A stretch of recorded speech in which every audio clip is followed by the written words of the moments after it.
స్టూడెంట్స్కి అలాగే కాలేజు యాజమాన్యులకి అలాగే పేరెంట్స్ మనకి ఇక్కడ ఒక ఇంపార్టెంట్ విషయం ఏంటి అంటే ప్రభుత్వం నుంచి మనకి GOMS 87 మనకి ఒక రిలీజ్ అవ్వడం జరిగింది. ఇందులో భాగంగా అందరూ కాలేజ్ యజమానులు మీ అందరికీ తెలుసు ఫీజు రీయింబర్స్మెంట్ అనేది గవర్నమెంట్ నుంచి ఇవ్వడం జరుగుతుంది. ఇందులో భాగంగా అండి ఎక్కడ కూడా ఏ స్టూడెంట్ కూడా ఫీజు ఈ ఇష్యూ వల్ల ఎక్కడ కూడా అడ్మిషన్ టికెట్ కానీ లేకపోతే ఎగ్జామ్ రాయడానికి కానీ ఎక్కడ కూడా ఇబ్బంది పెట్టకూడదు అని గవర్నమెంట్ నుంచి కూడా ఇన్స్ట్రక్షన్స్ ఇవ్వడం జరిగింది. అందులో భాగంగా ఫీజు ఎలా పేమెంట్ చేస్తున్నాము గవర్నమెంట్ ఆఫ్ ఇండియా నుంచి వచ్చే మనకి 60% కాంపోనెంట్ ఏముందో దాంతో అనుసంధానంగా మనకు అందరికీ కూడా పేమెంట్ అనేది మనం అదర్ దాన్ ఎస్సీ క్యాండిడేట్స్కి తప్ప మిగతా వాళ్ళందరికీ మనం కాలేజెస్కి రిలీజ్ చేయడం జరుగుతుంది. అంతేకాకుండా దీంతో భాగంగా స్టూడెంట్స్ ఎస్సీ స్టూడెంట్స్ ఎవరున్నారో వాళ్ళందరికీ కూడా అకౌంట్కి మన DD social welfare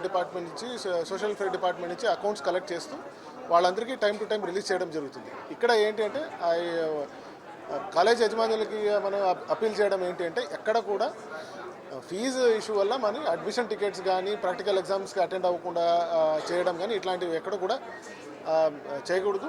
and if there is any such thing మనకి స్టూడెంట్స్ కూడా నోటీస్ తీసుకొస్తే అక్కడ కూడా కన్సర్న్ కాలేజెస్తో కూడా మనం మాట్లాడి will ensure that there is no such issue. Colleges కూడా ఎన్ష్యూర్ చేసుకోవాల్సింది ఏంటంటే ఇట్లాంటి మనకి ఇష్యూ ఏమైనా రైజ్ అయితే అందరినీ కొంచెం మళ్ళీ సివియర్ యాక్షన్ తీసుకోవడం జరుగుతుందని చెప్తుందండి. థ్యాంక్ యూ అండి.